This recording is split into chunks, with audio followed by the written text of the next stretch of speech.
it was probably most likely a hen that had some male characteristics or some kind of Right. weird Well, don't they do biological that? thing. Don't they like turn to cocks all of a sudden? I've heard they do that. I have I no don't know. idea. I've never heard of That's that. more up your alley. You seem like someone who would have a cock in their house. Me? Oh, yeah. Helen? Yeah, Helen. Doesn't she seem like she'd have chickens and a You'd have a rooster? chicken Yeah. cock. Yeah.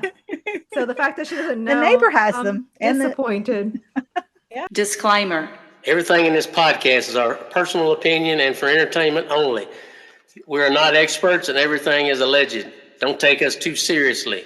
Do your own research and enjoy the chaos. Hey y'all, welcome to the absolute mess that is the Feral Creatures of Chaos podcast, broadcasting live from the depths of the feral sphere, where sanity goes to die and weirdness thrives. Lurking in the sphere with me tonight, Hi, I'm Betty. Narci. Hey, it's Madge. I'm Helen. Buckle up, hydrate, and hang on. Let's get feral. Hello, ladies. Happy Monday. Hello. Hello. How is everyone doing today? Beginning of the week. Any feral moments? It feels really weird today because I had basically worked till 12 and then had a holiday, as in Christmas party, but it's not Christmas. And then we left early, and then it was just like kind of like everybody's like, see you tomorrow. Like, That is a weird day. very weird. Any feral moments though? I basically I was very feral on Friday. We took our little trailer, the one that we took to Barbados, the same one. We took that up to visit some family. And we got there at like 10 o'clock, and we have to back down a hill into like a parking space that we put our trailer at. And I was in the middle of my cycle, like my menstrual cycle, and I like had this deep rage inside of me about everything. I was like wrangling the dogs and then telling Bob where to go, and he wasn't understanding my instructions because you got to go like left or right or whatever. And I was just so full of rage. I like was so mad that I got like when we got done, I took a Valium because I was so internally enraged. Like I was just like, I can't. I don't know what's wrong with me. I was unhinged, like feral. Yeah. Just like hormonally feral. So yeah. I feel you. That's how I feel today. I feel like everything's just pissing me the fuck off. And then just when I calm myself back down, someone sets me off again. I'm just like, all right, I just fuck this day. This day? You mean this week? Yeah. Well, today specifically, like I'm done. Like after this, I'm gonna go hop on my treadmill and then watch a movie to cheer myself up. No, Nice. that's a good idea. Yeah. I Get feel some like dopamine from both of those things. Yeah. I feel like this week has been very ragey. And then I was telling Madge, I'm like, I'm feeling like extra ragey. Like, I don't know why. She's like, well, it's the new moon energy. Mm-hmm. And And Capricorn too, right? yeah. Which is, I Yeah. feel like Capricorns are usually chill. Huh. You know? That's what you think. My mom is a Capricorn and she is full of rage. Are Yeah. they fiery like that? I internal never really rage. noticed. Yeah, that's I don't know. exactly what I feel. I'm just Yeah. same as you guys, just everything's pissing me off and I'm over it. Helen, any feral moments for you? Well, a little one I guess it was toward the end of last week. The way work is positioned, we have roads that we're kind of in the middle of a triangle, so we have roads on three sides. And there's lots of accidents at this one little intersection. There's no lights or anything. Oh, that's a great place to have a daycare or school. I know, right? Yeah. And it's rush hour school. Everybody's dropping off. So one of the girls calls me on my cell phone. I was like, why are you calling me on my phone? And she's like, there's an accident down here. I just want you to know I'm going to be late. I've got this lady's kids in my car. Apparently, this lady just gave her kids to one of my coworkers. What?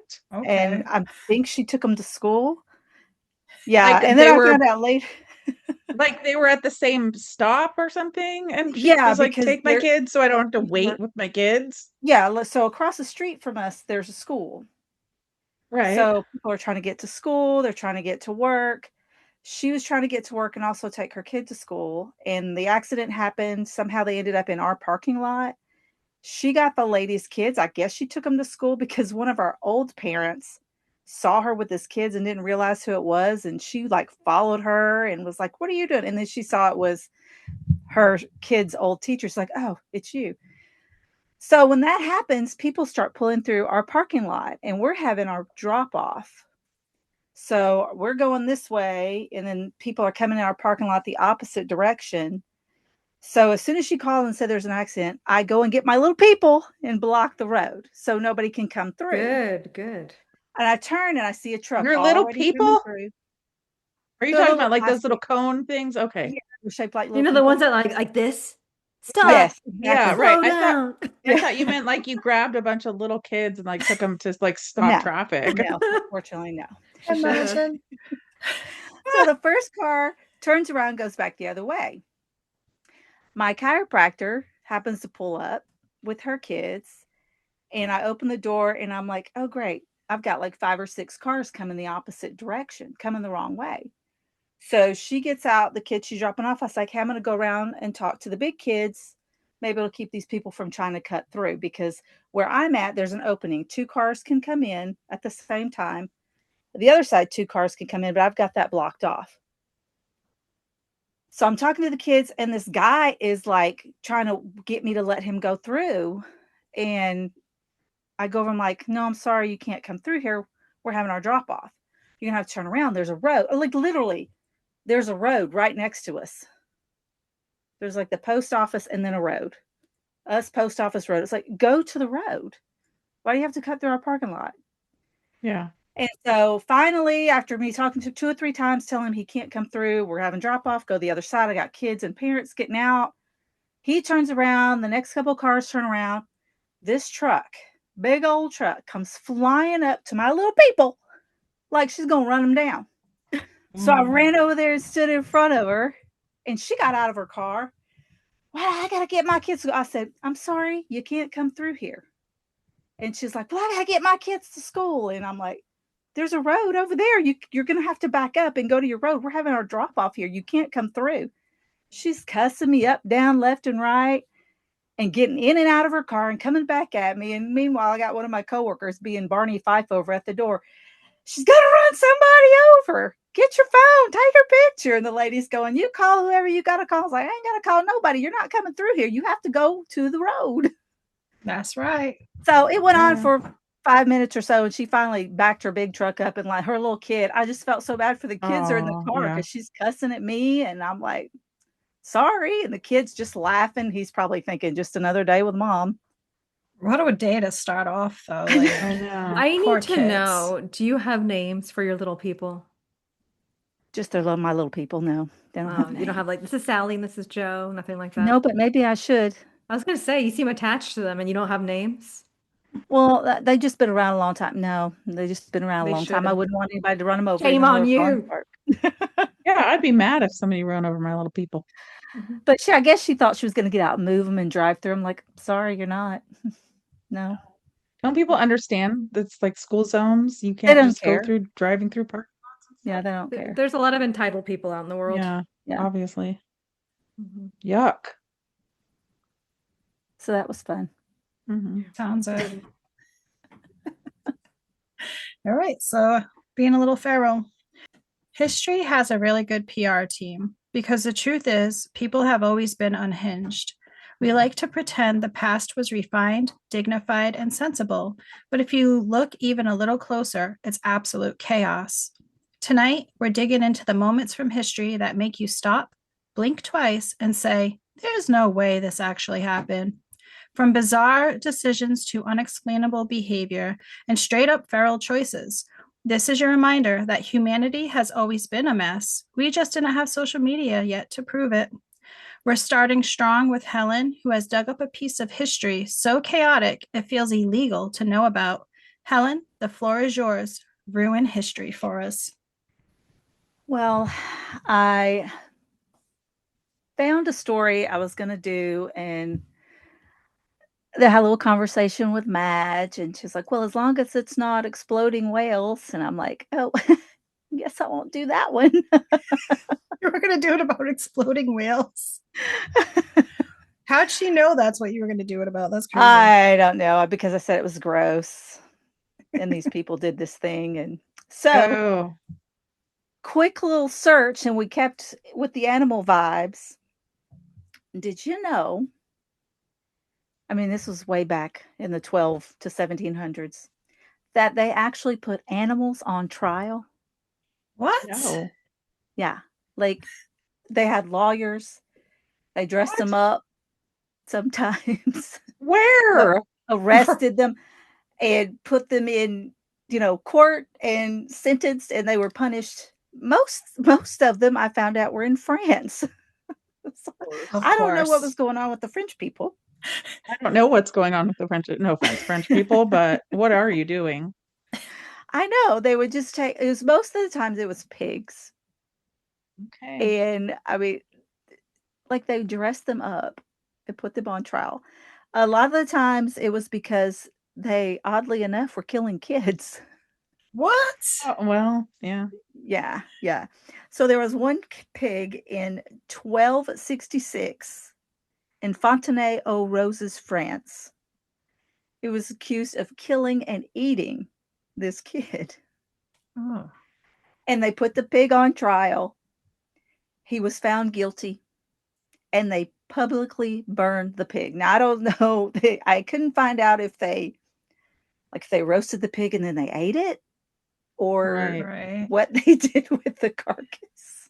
So my question is, right? If they put it on trial, did it have to like oink once if it was guilty and oink twice if it wasn't guilty?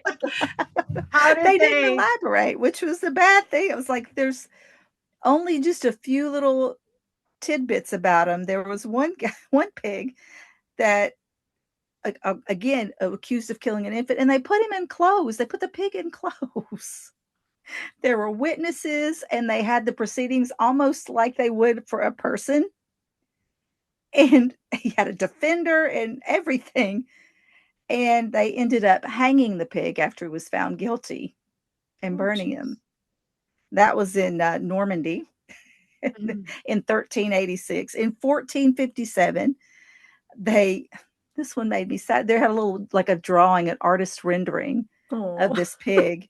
And her little piglets, they were accused of killing a kid. No. A 5-year-old, and eating it, because a pig will eat anything. Yeah.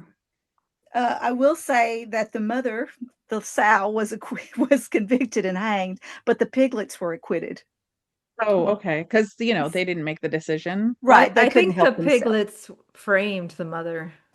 That's They possible. may have. Maybe Because they love piglets to did. eat humans, so they're up to some shit. Yeah. They do. They do. Yeah, they love to eat. They'll eat anything.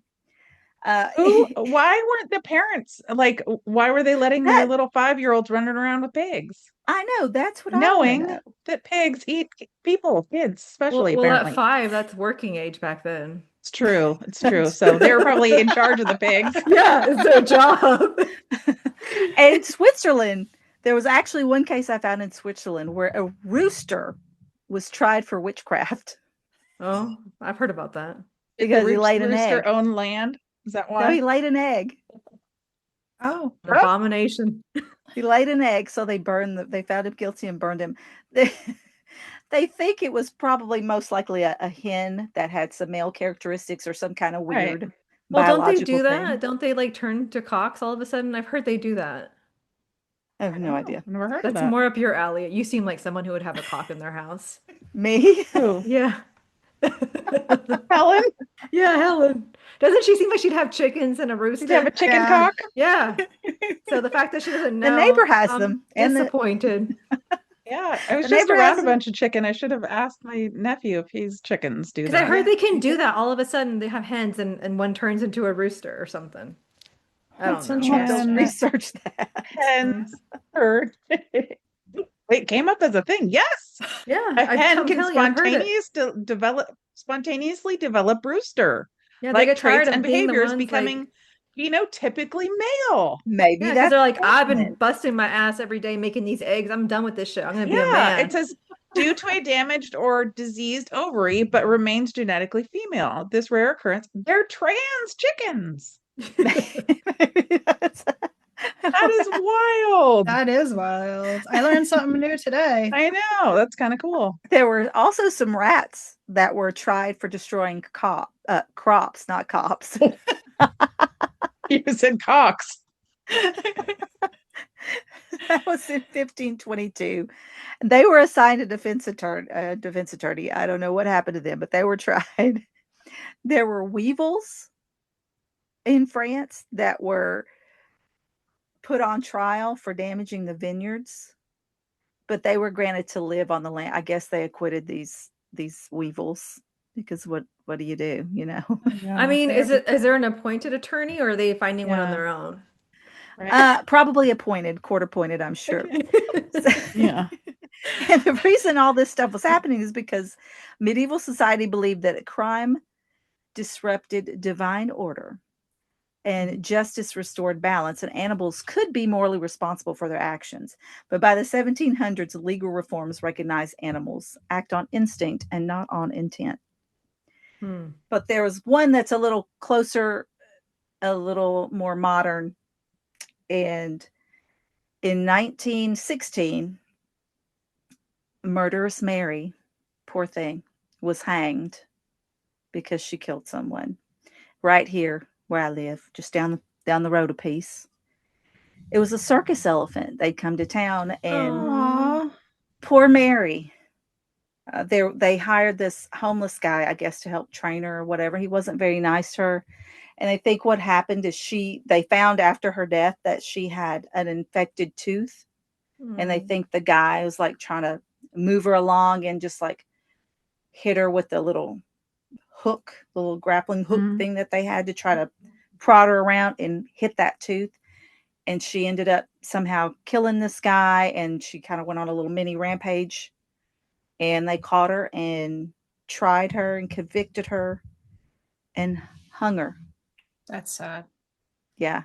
That's not it. Like, they couldn't just give her like a shot and put her to sleep if they were going to do that, like hang an elephant. Yeah. Like, that's awful. Also, No, they it's hoisted an her up elephant. with the crane and over by the railroad and hung her. I think they have a little museum there. That's psycho. So, poor Yeah. Mary. That is really sad. I wish she Justice would have for done Mary. more. Yeah, she should have killed Yeah. everyone, tried to hang her, Yeah. stomp their little skulls to And death. she didn't have They tusks should've- or anything, She should have done it in the first place for having her in captivity. Yeah. right? Yeah, and she Yeah. was in pain. Like, that's just Yeah. fucked up. Mhm. That's that was back in the day. And Oh, you really took what it to you a do. dark place, Helen. Yeah. so you're welcome. Right off the rip. Want to get it out of the way. It's okay. Any more? No, I mean, isn't that enough? I mean, I guess. But when was Definitely that unhinged. one? What year was that one? That last That one? was in 1916. Everything else, those were the medieval pigs. medieval Poor guys times. sacrificed for I've future never pigs. heard of this. So, wow. Yeah. Yeah. Helen was there. She watched it happen. I saw it all. She was, a She was on the witness. jury. I was, yeah. She's the one she's the accuser. Yes. That rooster, yeah. Laid that magical egg. Oh my goodness. Narci, are you going to bring us down a dark road too? Yeah, it's kind of dark. For many different reasons. Gonna slip my wrist. I'll be right I know, back. sorry. And it ends good well for us, kind of. So I'm going to take us back to World War One. When that was the war that was like a truly industrial mechanized war, like the first industrial mechanized war. And battles ran 24/7. Soldiers needed to coordinate attacks in total darkness. Artillery barrages, gas attacks, and troop movements depended on precise timing. Before this, pocket watches were really popular for telling time. So obviously with precision, they needed really good timing, but that wasn't working like in the trenches. So soldiers started wearing wristwatches and they wanted them to glow in the dark.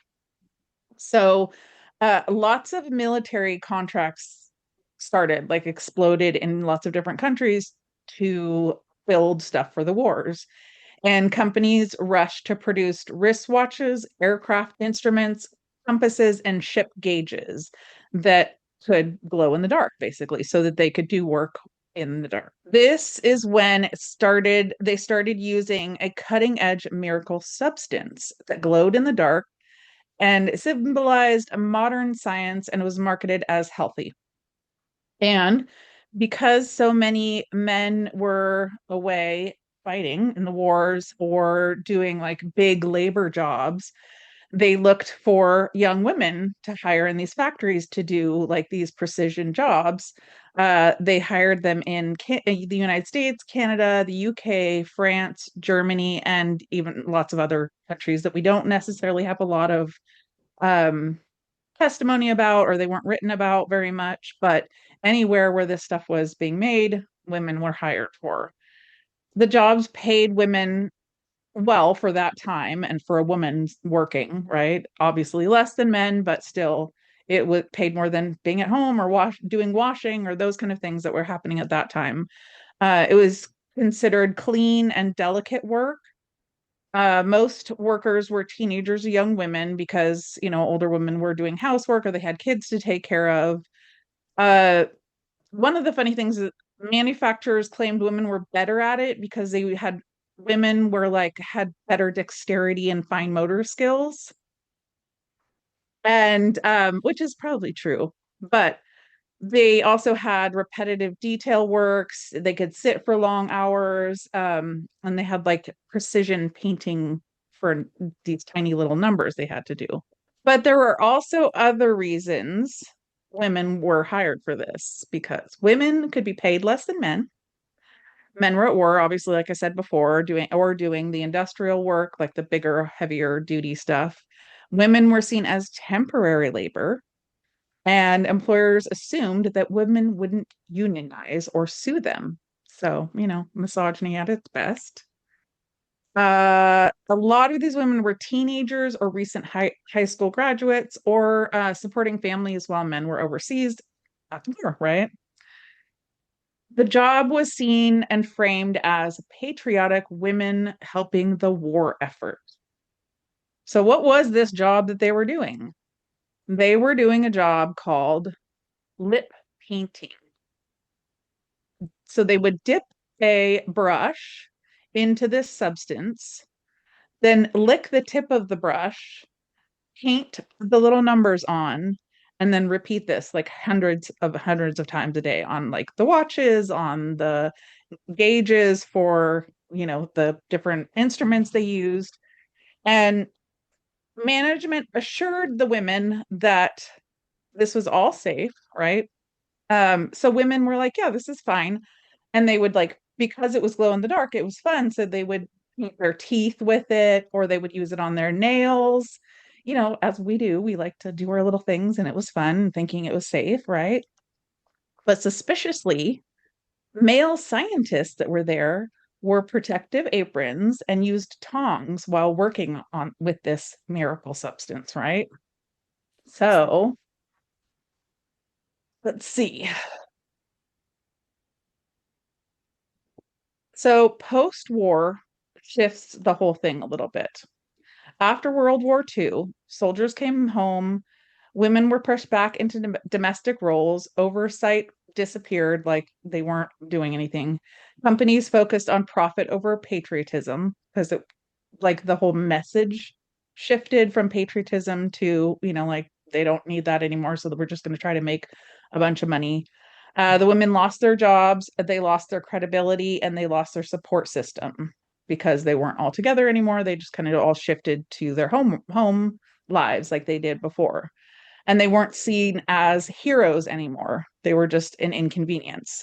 And I've heard of this before in other ways, how women had lost their jobs when all the men come back from war in different parts of different wars too. Like it has happened more than once. So what was the substance? Does anybody know? No? Anybody else? Is it like nuclear? Close. It was radium.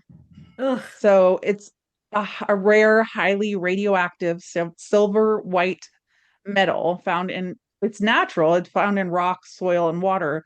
But it's like, do you guys remember those old thermometers that had like the little, The kind of like mercury. that, right? The mercury, kind of like that stuff. But it glows in the dark, so they were like, this is cool. I think they knew the whole time that it was dangerous. And because the women worked there for a short time, they didn't start getting sick until after. And then they started getting sick. So years later, the women began to fall ill slowly and mysteriously, right? Some of the things that happened to them were their teeth loosened and fell out, jaws like literally disintegrated, bones fractured spontaneously, like just all of a sudden a bone would break, severe anemia, cancers, organ failure. And doctors were baffled at first, right? They like, these women were coming in with these like things that had nothing to do with their what they were doing now. Um, and like there's one incident where a woman was said to have her, she went to the dentist and her jaw came, like just fell out into her dentist's hands. What? Yeah. And so the condition became known as radium jaw. And yeah, pretty That's messed up. insane. The weird thing was that they were also using radium in like lots of different things. Like it became really popular. I have some pictures that I'll send you guys I'm will gonna put vomit up. already. Can you imagine that poor lady's like, I need to I go to the doctor. know. Why my jaw hurts really bad. It feels like it's gonna No. fall off. They're like, oh, Yeah. stop being dramatic. And then she gets to the doctor and it literally falls Like off. literally falls off and Ugh. like their teeth just Ugh. falling out. And I mean, I imagine their hair is coming out and like just all the cancers and stuff. Uh, they had radium water, like it was in refrigerators. It was in like, I don't know, there's radium there. It was marketed as health giving, rejuvenating, and almost magical. People drank radium water. They brushed their teeth with radium toothpaste. That was My like the Botox of those goodness. days. It's good for you. Yeah, Yeah. and radium cosmetics, like they put it in lipsticks and powders and stuff. Didn't they used Yeah, to put so cyanide in cosmetics too? Yep. yeah, and what was the first mercury too, I think. Mhm. Because they're all Love. like, yeah, great. I think mercury and was it in paint too? Or no, that's lead. Lead. And then, yeah, and Yeah. asbestos and all the good stuff that we've been All the through. good stuff. Yeah. Until somebody decides, oh no, that's not a great idea. Yeah. Yeah. Of course, like corporate companies were saying that the women, they, denied responsibility and they hired doctors to blame the women. They Mhm. claimed that the women had syphilis. Yeah. Nice, huh? And they would I mean, this is really horrible because they still are doing this. They would delay lawsuits until the victims died. So like no victim, you can't sue, right? Mm. But there was a small group of women called the Radium Girls who sued anyways. And they like, even though they were dying, they would go up and testify. Some of them were so sick they couldn't put their like hand up to take an oath. But they did come to a settlement in 1928. Not enough to save them, but enough to change history. So, as women do, we fight even through fucking horrible, dying, radium toxic stuff. And their lawsuit basically made it so that workplace safety laws were strengthened, companies became legally responsible for employee health, and the right to sue for occupational illness was established, and modern industrial safety standards exist today because of them. And one last interesting thing is the bones of those women who died are still radioactive today. Wow. That's so sad. Yeah. And that's fucked up because every time that a woman has to do a man's job while they go off to war, it's Mhm. always something that causes them long-term damage and they end up dying from it. Like the poor women that had to be around the Agent Orange in Vietnam, Yeah. the nurses and stuff. And then they Mhm. couldn't have kids. And they're like, oh, it's just you have a bad uterus. It's like, Yeah. no, No. motherfuckers. Yeah. It's always Yeah. our fault. Yeah, Always. always. And if it's not, Always. they're gonna find a way to make it our fault. Yeah. Yep. Yeah. Mhm. And it's not. It's these companies not giving a shit about women at all Which is because crazy women because are we create them. second-class citizens. Yeah, I know. Yeah. Hello, you need us, Yeah. mother. They Sorry, never listen to women. Mm-mm. I gotta control myself because I'm so ragey right now. Sorry. No, Sorry. it's not you. It's just and you know, even today we have a lot of injustices against us, and it's just like, Yeah. when is it ever gonna stop? When we all come together and rule Yep. this. We just all need to come together, all races, Yep. all religions, every single Mhm. woman, and just come together because we are so strong and we're stronger than them, and that's why they do this to us. You know, Mhm. that's Yep. why. We Yep. know. We know.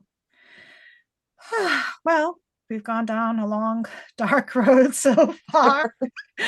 Madge, are we taking a turn or are we going to keep going deep into the dark, dark woods? We're going into the woods and we're going darker and we're going deeper. And it's kind of be a combination of everything we've heard today. Ooh. It has to do with not listening to women. But mine's going to be told in a different way because I feel like people are familiar, but they don't really know. So, how many of you guys in elementary school played the Oregon Trail, the game? Me. Me too. I remember that. Helen, did you have computers back then? Yes, we did. I'm kidding. But like, I know you guys didn't I know have about it. Yeah. them in school, but okay. So basically it's a game where you see these like pioneers traveling in a fucking wagon with wooden wheels. And like the hardest thing to do is to keep the motherfuckers alive. Jeremy has dysentery, blah, blah, blah has influenza. Oh, they're out of food. Oh, the oxen died or they got raw. It was always some shit. And like, you could never make it to the end. And it was just 2,000 miles. Okay. So the Oregon Trail infamously took, I think, 400,000 people from, all these colonizers from the Midwest, specifically also the East Coast, to the great West Coast, because we're the best. That's why they want to come out here, okay? And they had this trail called the Oregon Trail. Only 2,000 miles, but 2,000 miles through the motherfucking mountains and the deserts and extreme weather. So we're going to talk about, to me, the most unhinged moment in history, which is the Donner Party. Oh. Behind me, you'll have the view, okay? So we start off in Independence, Missouri, also known to locals as Misery. So there is only one hard and fast rule about the Oregon Trail. Never embark on this journey past the 1st of April, lest you be a fool. And I think this might be where the April Fool saying came from. So these guys kick off their journey on the 15th of May, 1846. The families involved are the Donners, the Reeds, the Graves, and the families are not just like a wife and husband and their kids. No, we're talking about their parents, their kids, grandkids, aunts, uncles, nieces, and nephews. Because if you left on this journey, you were never going to come back. And so you took your entire family with you and left everything you knew behind. And there was a bunch of other people, like single people, pairings, of course, the hired hands. So the party grows and shrinks as they go along the trail. It's important to note that out of the 80 or so people that there are there, there's only 2 intelligent people, okay? And that is Tamsin Donner and Sarah Graves, the women, okay? This party doesn't become the Donner Party until August 18th at the infamous parting of the ways, which we'll get to. But so they embark from Independence, Missouri. It's May 15th, 1846. 17 days in, fucking Grandma Reed dies, okay? So they have to give her service, they have to bury her, do the whole shebang. And mind you, they're in wooden wagons with everything they own and all of these fucking people with them. So between the service, there's also flooding. So now they're delayed about another month. They arrive in Fort Laramie, Wyoming in June, and then Tamsin Donner famously wrote in a letter words she's going to regret to this day. If I do not experience something worse than I have not yet done, I shall say the trouble is all in getting started. So basically, she's saying just leaving everything behind, getting going. That's been the hardest thing. So far, everything's been chill. Mhm. Okay. So at this point, there's a change in who's the leader, the top of the carriage, the one that's going to be like, we're going to go this way, we're going to continue that way. And that has changed. Meanwhile, the Reeds meet up with their good friend, James Kleiman. He is a supreme outdoorsy mountaineering bro. He's like, hey, like, I just came back from the Oregon Trail. Like, I used the Hastings shortcut. And he tells him, like, it was really fucking hard. I don't recommend. I did this on my own as a single man on horseback. I don't have all the kids, the grandparents, and the fucking oxen and the shit. Like, I would not recommend this for you guys. And they're like, all right, cool, good to know, thanks. So the party gets back on the road. They are at the halfway point. So they have come 1,000 miles and they just have 1,000 miles to go. They come across a writer with a pamphlet talking about the Hastings shortcut. And he tells them that they could all meet up in Fort Bridger, Wyoming in a few days, and then John Hastings himself would guide them. Now, I think it's important to note this is back in the days. There's like no phones, there's like nothing. So if like you're coming across people, it just happens to be sheer luck that you're coming across them. And John Hastings is basically like a salesman and he's just trying to make money and he knows people are trying to come out west. And so he's like, oh, I got a shortcut for you. Is it actually a shortcut? I guess we'll find out. Tamsin immediately is like, no, this is not a good idea. I don't want to do the shortcut. Like our friend James just came from there and he says he doesn't recommend for us to do that. They're like, well, shut the fuck up. You're a woman. It doesn't matter what you think. The men are going to decide. So the men all vote and they're split 50-50. So they're like, you know what? We want to do this. We think it's going to be good for us. So 50 of them, or like half and half, half goes the original route and the other half goes the Hastings shortcut. So now at this point, George Donner, he's in charge of the whole Hastings shortcut crew. And they arrive in Fort Bridger, and when they get there, what do you know? Hastings isn't there. But he basically left a note on a post, which I'm wondering is this where Post-its came from. He literally had to like nail it in. Yeah. And he's like, hey, my bad, something came up. See the attached map and the spot where you should meet me up, and I'll meet you there, and then I'll take it from there. Hastings. So they're like, okay. They refuel, they rest, and then they re-up on supplies. And when they get to the spot that Hastings told them to meet them at, he's not there again. But there's another fucking note. And the fact that they're even finding these notes like days later through wind and snow or rain, like, I don't know how the hell it's happening. He's like, hey, this is really bad. It sucks. Like, send a writer and then I'll reroute him so he knows where to go. They send a writer. He meets up with Hastings. Hastings basically like takes him up a hill and he looks out and he's like, he points to like a random place. He's like, that place looks good. Let's do that. And so they send, I believe the party itself has 23 wagons, okay? 200 oxen and around 74 to 84 people, all like from kids to elderly men and women. And they send them over the Wasatch Mountain Range, which is in, is it in Utah? I think it's in Utah. And it's not as intense as the Sierra Nevadas, but it's still sketchy AF when you have these fucking wagons with their belongings and all that shit. So in order to get the wagons through the mountains, they have to cut through trees. So literally cutting down trees. They're removing boulders by hand, removing bushes, and then emptying the wagons out of everything that's on them, putting them on the back of oxen, and then sending those oxens over the fucking hills and shit. And everyone has to carry everything by hand. And so at this point, people are like, well, I'm not gonna bring grandma's pearls. I don't need this fucking blanket. Like they're just leaving whatever they don't need and they can't carry because it's a lot of freaking work. You lose a few people, you lose a few oxen, you lose a few wagons. The summit should have taken them a week. It ends up taking them 16 days to go over this freaking summit. And so they're yet again behind schedule. And once they finally get over, what do they see? But the Great Salt Desert, because stupid Hastings made him go this way. And mind you, I don't know if you've ever seen the Great Salt Desert of Utah. Like it's fucking bleak. It's like musty, smelly. There's like flies. There's nothing around. Okay. And somehow miraculously, they see another fucking note from Hastings. He's like, yo, no lie, this sucks. 40 miles, no water. You need to go for 2 nights straight. Don't stop, Hastings. And so it ended up being 100 miles and took them 5 days. They ran out of water by day 3. And then during the night, the Reed family ended up losing 25 oxen, They ended up running away because they're like, fuck this shit. We need food. We need water. Like they're dying. And then a local tribe in the area steals 100 oxen. And this kind of puts them on edge towards the tribes. Okay. So now tons of families are abandoning their wagons and belongings they cannot carry. They realize they don't have enough fucking food to make it to the spot in California. So they send a rider up ahead to go and get supplies. And then they meet up at the Humboldt River, which is the exact spot where the original path and this fucking shortcut meets up.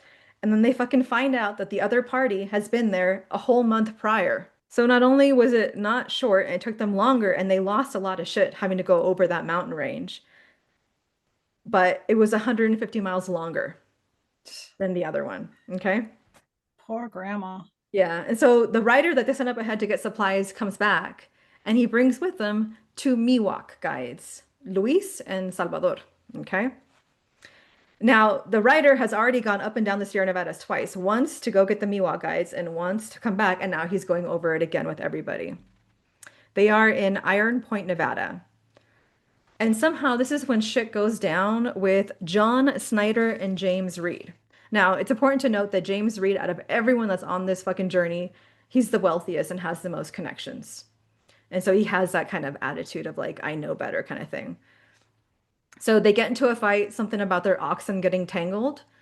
And John ends up using the end of his whip and like clocks him over the fucking head to James Reed, causing him to bleed his own blood, which James does not like. So then James gets out his hunting knife and like stabs him in the neck, chest, and basically leaves him to bleed out at the top of this hill.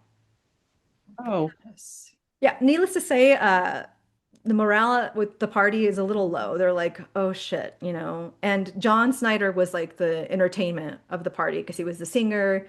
He kept spirits high, and now he has just been basically murdered, right? But this is the wild, wild west. There's no laws back then. And Louis Kesselberg calls for a hanging. Okay. And 50-50, they decide, okay, we're not going to kill him. I think the Miwok guides probably influenced this decision because they end up banishing James Reed and they only let him take his horse. But then his bitch ass daughter sneaks out in the middle of the night and gives him crackers and guns so he can safely make it somewhere, you know? So morale is low, and then temperatures are starting to drop quickly because they're getting close to the Sierra Nevadas. And it may tell you when it goes to fucking winter, it goes to fucking winter quick. And they're currently at the Truckee Canyon, which is a little bit close to what you're seeing behind me.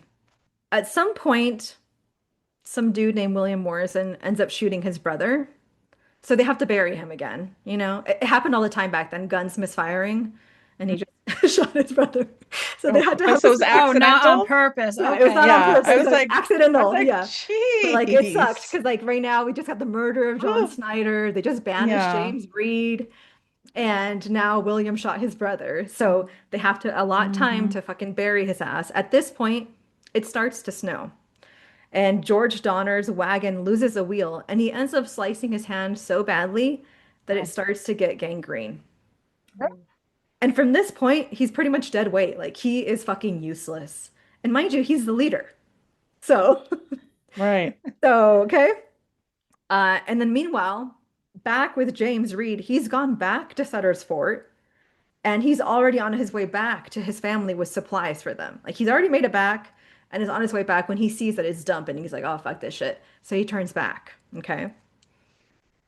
The party reaches the summit ridge of what is now known as Donner Lake, which again is this behind me. So they're up super high. They see this lake. It used to be called Truckee Lake, but now it's called Donner Lake. So they decide to set up camp. And there have been so many signs of an incoming storm that they're like, okay, this is where we have to do it. It's October now, okay? And they decide to set up camp thinking they're going to be there for about 2 weeks or something. And by camp, I mean they're literally taking logs, roping them together, and then putting like a cowhide on top to make a roof. Like it's makeshift stuff. And since George Donner sliced his hand, they're like 5 miles behind because they're having issues with their wagon. So they have to end up making camp somewhere else. And they don't have all the guys that are able-bodied because he's useless. So they literally set up tents while it's fucking snowing. They wake up the next morning and it's dumped 5 feet of snow. And it's continuing to dump. This ends up being one of the most epic snowfall years ever recorded in this area. Oh And it just shit, that's happens bad to luck. be, yeah. And they've seen like sign after sign of shit going wrong, but they don't care, right? Yeah. So at this area, which we're going to call the lake camp, they have about 3 cabins with 31 adults and 29 kids. And mind you, like just imagine how everyone smells and stinks of like urine, shit, piss, menstrual blood, because they haven't had time to shower or Ooh. any, and they just made it through the fucking desert, and that was fucking brutal, okay? So at this camp, lake camp, 3 cabins, 31 adults, 29 kids. Over with George Donner and his family, we're going to call that the Donner camp because they are the Donners. And they're 5 miles from here. They have 9 adults and 12 kids, and they're in literal tents. Shit is bleak, it's cold and wet as fuck. They don't have the energy to like go out and about and like find this other camp. They don't have the energy to see if anyone can help them because it's waist high snow and it's fresh powder. Like that's so annoying to work through. So they're all stuck inside and they can't go out because it's continuing to dump. So just imagine everyone's shitting and pissing inside. And these cabins, like this just dirt floor, you know, maybe a rug or something from the supplies. So the supplies are getting low yet again. The oxen, the horses, and the cows, they're all dying. People are starting to hoard resources. They begin to eat the dogs, the Ah. mice, the squirrels. There are no large animals out there to hunt in the winter. Everyone's hibernating except for these idiots. So they start to scrape the cowhides in order to get fat off of them to eat that. Okay? Oh. They start to boil their leather shoes and shoelaces and other leather scraps to have something to eat. Okay? This is how bad things are getting. And the kids end up like squirreling away pieces of the rug to boil that and eat that. And they're eating the very things that they need to be able to make it out of here alive, you know, because they Yeah, still like to have, keep warm. Yeah. yeah, and to keep warm Yeah. too. They're eating that. So, let me see here. And it got so bad that they ate an entire animal hide off of one of the cabins. So it's dumping snow into the cabin. So now all the people that were fitting in there have to go get split between the other 2 cabins. So now they're even more crammed and tensions are continuing to rise. And then back at the Donner camp, they're dropping like flies because they're literally in tents. They have no protection from the snow just falling on them. So 17 people from the lake camp decide, okay, they need to get the fuck out of there and they need to go get help for the camp. So someone needs to help them and find them because they're stuck there.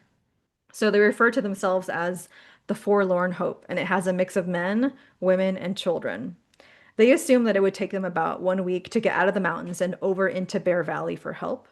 It ends up taking them 6 fucking weeks because they end up getting lost. And then 2 people couldn't handle walking through, like they're in like literal tattered rags. You can just imagine like Yeah. so thin from all this journeying. And they're in waist deep snow and it's just pounding on them. They're like, we can't do this. So they go back to the camp. So now we have 15 people in the Forlorn Hope, and it's Sarah Graves, her husband, Jay Fosdeck, Sarah's sister, Mary Ann, and their father. And then we have George Stanton and a few others, and of course, the Miwok guys. I think I already said that. So because they don't know what the fuck they're doing, had they just gone straight and turned the corner, they would have made it there. But they end up going 1,000 vertical miles to get over the summit. Oh my God. Yeah, and they had to like make some kind of snowshoes to like make the steps for the other people to go behind because once you get snow like that, it just starts to pack and it makes every step harder because you're getting more and more snow with each step that you make because it's building up. So they're all getting exhausted. And Marianne wrote in her journal that despite the sheer fucking misery, you could not deny the beauty of everything that was around them. Like it was so beautiful, even though they're fucking miserable. So George ends up going snowblind. And this sucks because he was the leader of the group. So they continue to get lost and just head west. George eventually gets tired of it and he's like, just go on without me. And then when they later end up finding him, they found his body inside of a tree. It looks like he tried to like make shelter in a tree Yeah. because he died. So now Luis and Salvador are left to guide them.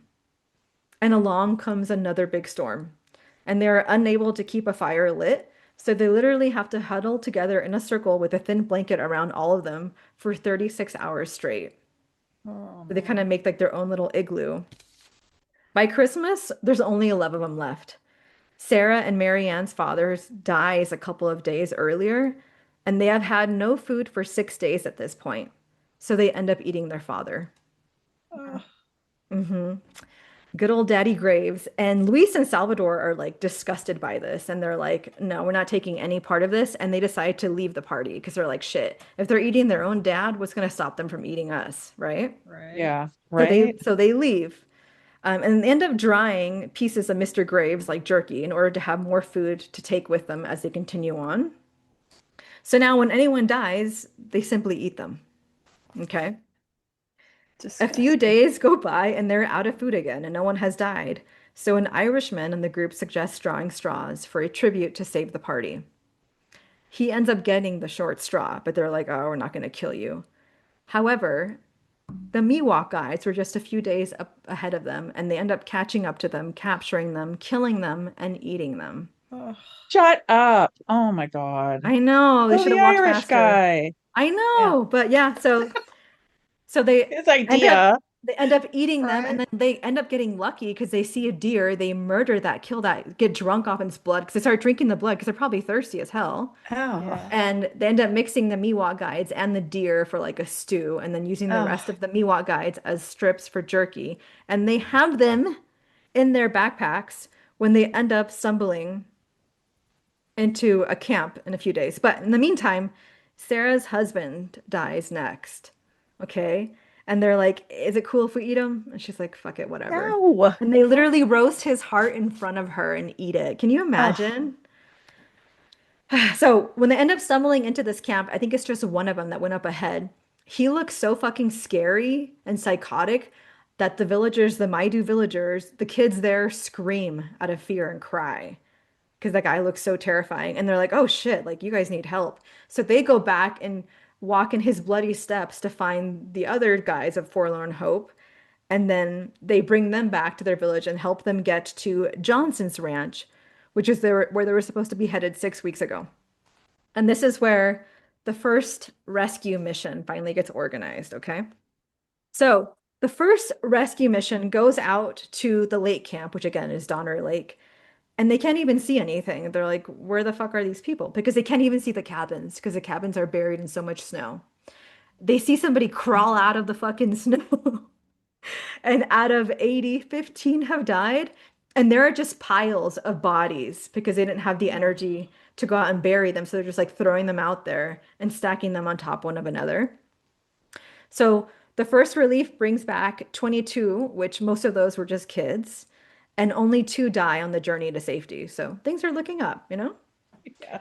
So Oh, on their yeah. way out of the mountains, who do they run into? But motherfucking James Reed, okay? Mm.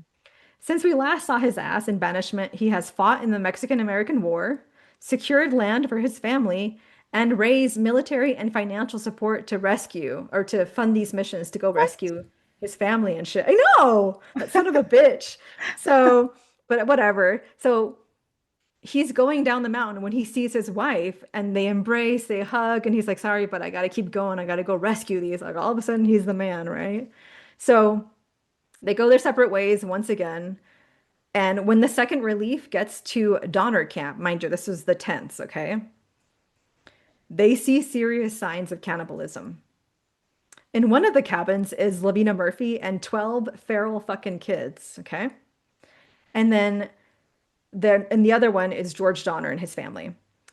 George Donner's brother Jacob has died, and the kids ate him, okay? And there are piles and piles of bones with teeth and knife marks, and then a huge pile on the side of just discarded hair, the shit they couldn't eat, right? I know, okay? Ugh. Hair. Gross. That's the worst thing. Ugh. So the second relief rescues 14 kids and 3 adults total, and they make them all get together and make their way out of the mountains, okay? And this is the one that James Reed is like rescuing them. But on March 5th, a huge storm moves in and they end up making camp in quite possibly the worst spot ever. It's literally the spot that gets the most snow on the entire fucking West Coast. And that's where like, this is where we're gonna park it here and make camp. And I mention this every time they make a fire on top of the snow, it melts everything. So they all continue to sink and it creates like a sinkhole. Elizabeth Graves ends up dying And then James reads like, I'm going to leave these kids with the remaining 2 adults and I'm going to go get more help because at this point they're sinking further and further and they've created a huge pit. So he leaves, and then 7-year-old Mary Donner convinces everyone else there because, mind you, she already ate her uncle Jacob. So she's like, why don't we just eat her? And she tells everyone to eat Elizabeth Graves and the kid who just ended up dying. So, of course, they do. And then James comes back with help and sees what has happened. And these adults are like, I think we should just leave these kids because they're eating each other and that's just fucking evil, right? But then 3 of the men are like, no, fuck that shit. And they rescue the kids. And we have a little hero, his name John Stark, who was a real one because he single-handedly rescued 9 kids all by himself, going up and down the mountain 4 times, carrying 2 kids on his back and on his arm. Like he literally was going to rescue every single one, which I don't know. I would have left them there. Yeah. They 8 people. They're too Come on. traumatized. They're Yeah, gonna be yeah. Can you weird imagine? kids. Yeah. So Yeah. I'd be afraid they Meanwhile- were gonna start eating nibble my ear or something. exactly. I What's going to stop them from know. just Every- killing you? Like Lord of the Yeah, every Flies. time they come to like hug you and give you a kiss, you'd be like, oh shit. One licks you and they're like, are you tasting me? So back at Donner Camp, Louis Kesselberg, oh, actually, this is back at the lake camp. So back at the camp, lake camp, Louis Kesselberg ends up taking 1-year-old George Foster into this bed late at night. And when I first read that, I was like, what is he doing to him in his bed? But when he wakes up in the morning, George is dead and he's strung up on the wall like a leg of ham. Yeah, a 1-year-old. So a couple of days later, George's dad ends up showing up with the 3rd relief and almost fucking kills Louis Kesselberg. But he spares him because he's like, so much tragedies already fucking happened. Like, I'm not going to add to that. But he tells him, if I ever see your ass in Cali, you're a dead man. Yeah.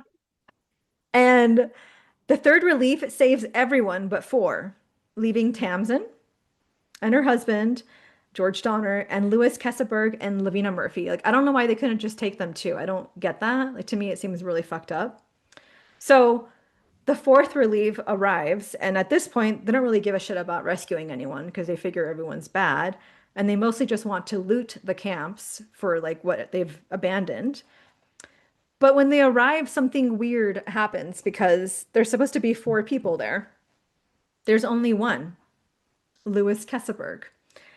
And when they arrive at the camp, they see there's dismembered body parts everywhere. Like there's just like legs and arms flung all over the camp.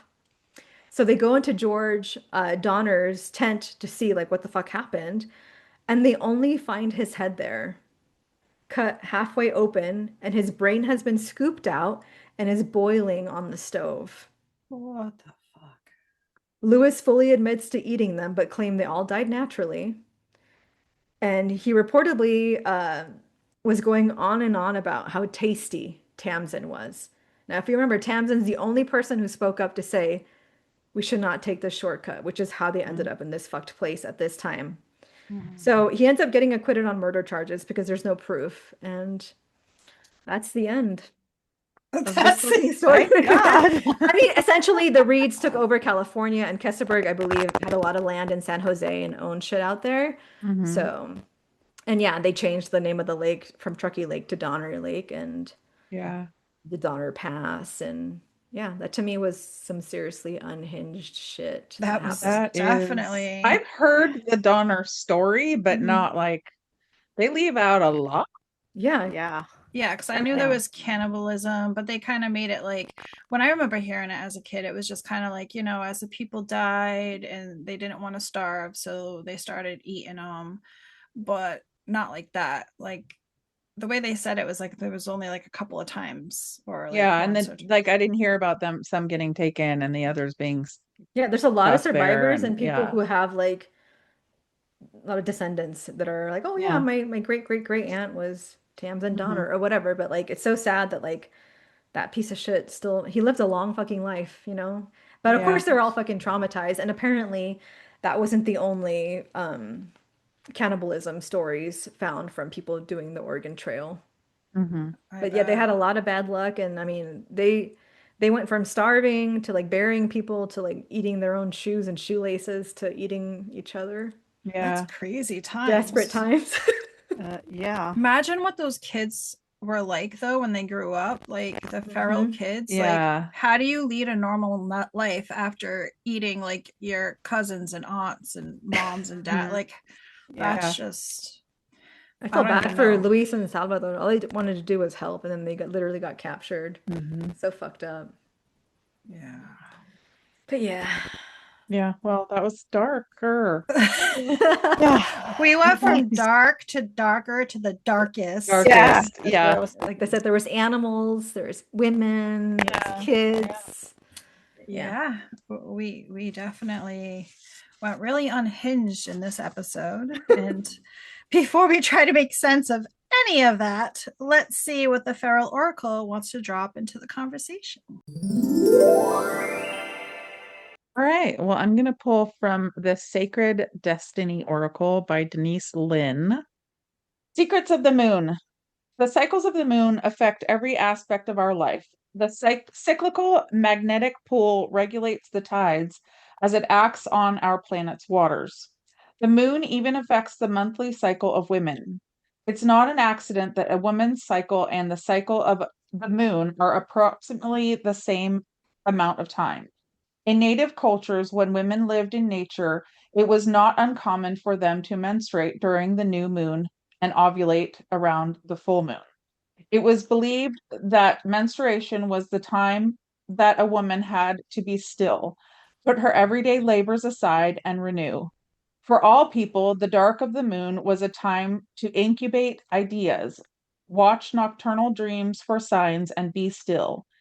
In modern life, we as a culture don't honor these cycles often enough. And as a result, our lives are usually bereft of this important time of rejuvenation. The sacred landscape wants you to know when you receive this card, be open to receiving signs. Be still, do nothing, be open, breathe, relax completely and thoroughly. Incubate your dreams for the future. If you are trying to make a decision, take the time to watch for signs and listen to the whispers of the universe. Watch your dreams for messages regarding the situation. Become the sacred watcher. Observe life as it unfolds.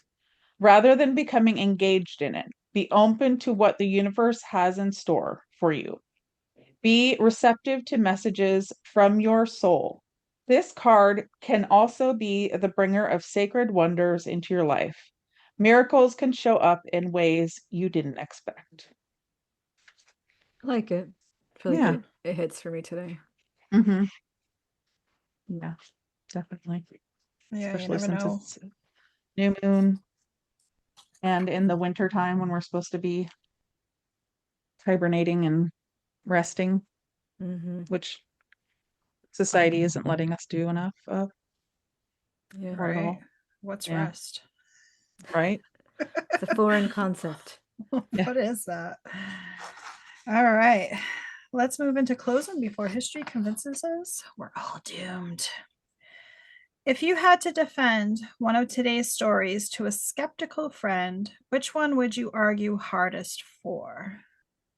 Killing the pigs. Or putting the pigs on trial. I think. You would argue for that? You'd want them to do that?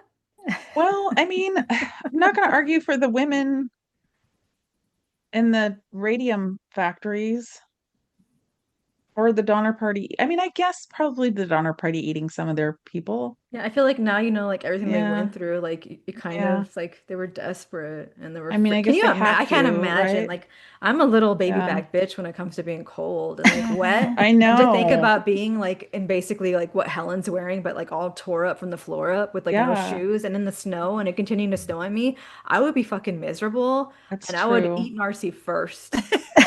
Oh my goodness. My thought process was being in a little I mean, I'd hut probably die first. with 12 kids. Can you imagine being in Oh a my hut with God. 12 feral kids? Yeah, Like, and they're like, I'm hungry, I'm hungry, I'm hungry. Shut They the would fuck be up, we're all crying hungry. all the time. Yeah, I could you live would through be. that. That's my everyday. You would be Lavina Murphy. That's Feral true. I kid. would be I think I'd be the one that was like, I'll go find help. Bye. yeah. I'd be like, I'm And then- out of here. And you end up eating your husband and your dad. I don't know if I could eat my dad and Yeah. my husband though. No. But I guess if you're like starving, I don't know. Yeah. Have you Also, ever what watched happens to you during starvation? Do you Get Delirious? get delirious? And Yeah, probably, right? Like, And how much meat are they getting off these people? Because if everybody's starving, Yeah, not much because they're all bony, you Mhm. know. yeah, skin and Yeah. bones. But still, if you you got I some guys- eat them all good. their fat. You got some good joints, you know. Cartilage, just nice and juicy. Yeah. Bone marrow. Yeah. Yeah, the bone marrow. There you go. I don't eat meat, Yeah. so I'm like, I don't know what the terms are, but you know what I mean. Yeah, I They think I do would that die on Yellow immediately 'cause I'm like, I Jacket. can't eat meat. Sorry, Yeah. I'm dead. She's like picking off the leaves. Your off the dinner trees. is what you are. I do know a fast- Lewis would I'd do enjoy like- me. I'd do like a pine cone, a pine, what do you call it? Pine tree Pine cone, fasting honey? or something. Oh, pine tree fast. Yeah, but see, Pine tree like fasting. I could see fasting. Like they didn't know about how long you go without food and Yeah. water back in those days. They didn't know. They probably thought it couldn't be long, but also you're expending so much energy to stay warm and to keep moving, and then to like Mhm. have to cut down trees just to have fucking wood. Yeah. Like Yeah, that was exhausting. crazy. Plus all the time that they already traveled to get there. So Yeah, they were already exactly. probably thin. Not like people were chubby back then either. Right. Mhm. So, I'd and maybe say, some of the like, men, but how stupid are the men that like they start cutting down trees and moving boulders when you'd be like, no, let's turn around and try the other way. Like this is just Yeah. too Yeah. difficult. Yeah. Like, no, let's trudge through. Like, I what mean, the you've met men, right? yeah.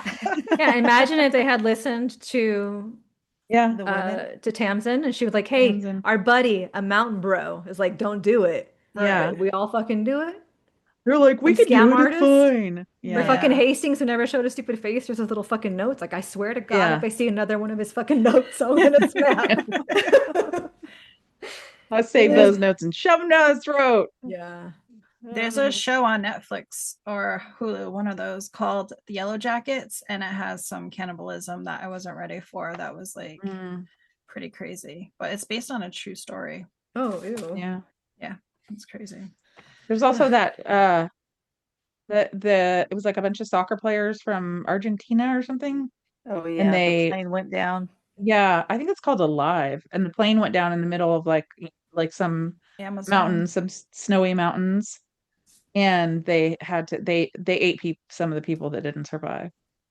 It's kind of like that, but it's like younger, like high Mm. school kids, and their plane goes Mm. down like in the middle of like some mountain area, but that has to do something with like some witchcraft too in there. Oh, is it good? Yeah, yeah, Sounds it's like a actually good pretty show. good. So It is a could you good show. guys eat somebody if you had to? Probably. Yeah, I was like, Narci, no problem. See, me, I don't know. It would have. It depends on the situation, the person. It depends on a lot of things Yeah. for me. I can't just say, yeah, it depends. I don't know. I probably But so like then I'm thinking like, would I want to eat somebody that I hate? Not really, because I don't want stuff that's like around me from people I don't like. So would I even want to consume them? No. Then like somebody that you love, like, and then somebody, if you don't know them, you don't know like what quality meat it is. Like, are they gross? Dude, it's Like, not do they have just diseases? It's not just eating them, Yeah. it's also processing them. yeah. Yeah. That would be really hard. And then they're like- part of you for like ever. Like their DNA is now Mhm. your like Yeah. yeah, Ugh. no. And I feel like feel it would ruin you for like grocery bought meat. You'd be like, no. Oh yeah, you'd definitely be a vegan after that. If you like, I don't where's the wanna Whole Foods? Yeah. No, I think she meant you wouldn't want that old nasty store bought stuff. Yeah. You want the fresh human. You'd want human shit. 'Cause it's so I good. see. Yeah, Yeah. yeah. That's why I chose you, because it'd be nothing but breast for days. Right. Yeah. White I got meat, some baby. thigh meat too. Thigh meat. I'm a breast girl. I keep you nice and fatty. I'd be hoarding my resource. Don't you touch my Narci! My meat. He's over there. Oh, Oh my gosh. You can have me, Madge. okay. So, what's a historical moment that you remember being shocked by when you first learned about it? Let us know down below or on TikTok, Instagram, YouTube. History isn't a straight line. It's a collection of bad decisions that somehow kept working out. That was a fun little episode, although we might need an exorcism after that one. Thanks for tuning in to another chaotic dose of madness. New episodes drop every Wednesday. When Mercury's doing its thing, the moon's in our corner, and the stars finally align, you know it's time to hit play. Make sure to follow us on TikTok and Instagram and subscribe to our YouTube channel. See you in the feral sphere. Bye. Bye. Bye.